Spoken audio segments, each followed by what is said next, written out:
He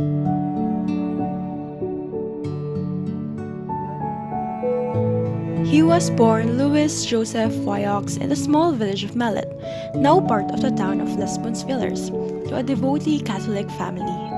The third of six children, his father was a blacksmith, while his mother ran a cafe out of their house.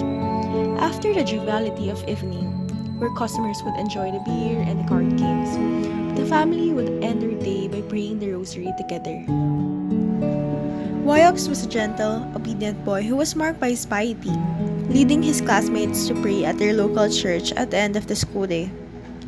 After he finished elementary school, he worked as an apprentice in his father's shop, where he found that he was both physically and temperamentally unfit for this career. The call to join a religious order, meanwhile, had begun to take root in his heart, and he considered following his brother into the Society of Jesus. The pastor of the town, the Abbé Saleh, however, spoke to the boy about the brothers of the Christian schools, commonly called the Christian Brothers, who were about to open a school in the nearby town of Gosselies. He went to meet them and was convinced that it was the way of life he wanted. He traveled to the city of Namur, where he entered the brothers' novitiate on the 7th of April, 1856, and received the habit that following July. At that time, he was also given the religious name of Mutien Marie, after the ancient Roman martyr Mutien. Mutien gained the reputation of strictly living according to the rule of the institute. Nonetheless, his fellow novices enjoyed his company due to his reliable sense of humor. On the 8th of September 1857, Mutien left the novitiate to teach at an elementary school the brothers ran in Chimay, followed the next year by an assignment at another of the brothers' elementary schools, the Institut Saint-Georges in Brussels. In 1859, he was assigned to teach at the Institut Saint-Berthoud, a boarding school in the village of Malone. He taught there for the next 58 years until his death.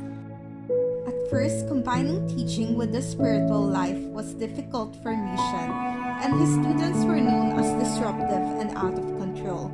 His performance as a teacher was judged to be so poor that his superiors considered expelling him from their order, a teaching one for the good name of the school.